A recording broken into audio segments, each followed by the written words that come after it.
நாங்களும் விஜய் படம் பார்ப்போம், விஜய் படம் பார்ப்போம், ரஜினி படம் பார்ப்போம், அஜித் படம் பார்ப்போம். படத்தை ரசிக்கலாம், படத்தை ரசிக்கலாம், அவ்வளோதான். இப்போ அப்படிதான் நாடு ஆகிப்போச்சு.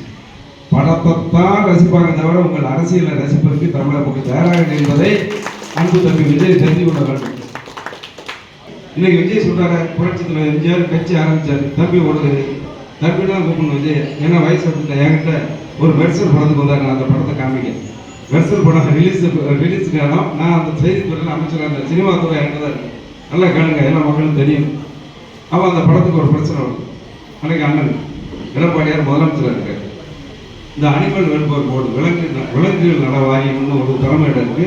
சென்சார் போர்டு இன்னைக்கும் சென்சாரில் சிக்கிட்டு கிடக்க போவோம். ஜனநாயகத்துக்கு சென்சாரில் இன்னைக்கு மாட்டிகிட்டு இருக்க போதில் மெர்சல் இங்கே ஒரு படத்துக்கு வந்துச்சு.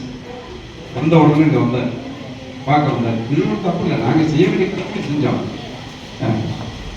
இருந்தாலும் அந்த விலங்குகள் நல வாரியம் அதில் என்ன பண்ணுவாங்கன்னா, நீங்கள் சினிமா நிறைய பார்த்துருப்பீங்க, அது தம்பிகள் கூட தெரியும். அந்த டைட்டில் போடும்போது விலங்குகள் துன்புறுத்தப்படவில்லை என்ற ஒரு சான்றிதழ் வந்தால் தான் படம் ரிலீஸ் ஆகும். அது இதுக்காக வந்ததுக்கப்புறம் அவர் பார்க்கலாம், எங்களுக்கு கடமை. இதுக்காக நான் விளம்பரத்தை சொல்ல, ஏன்னா அன்னைக்கு அவர் சொன்ன வார்த்தை உங்களுக்கு தெரியும். ஆசிரியர் தெரியல, அன்னைக்கு விஜய் நம்மளை தேடி வந்தார். இன்னைக்கு விஜய் தம்பிகள் தான் நம்மளை தேடி வந்தீங்க. அன்னைக்கு விஜய் நம்மளை தேடி வந்தாரு, அதுவும் ஞாயிற்றுக்கிழமை. இன்னைக்கு விஜயோட தம்பிகளை அவரை பற்றி யதார்த்த நிலையை புரிந்து கொண்டு, அது வெற்றி கழகம் இல்லை, வெற்றி கழகம் தான்.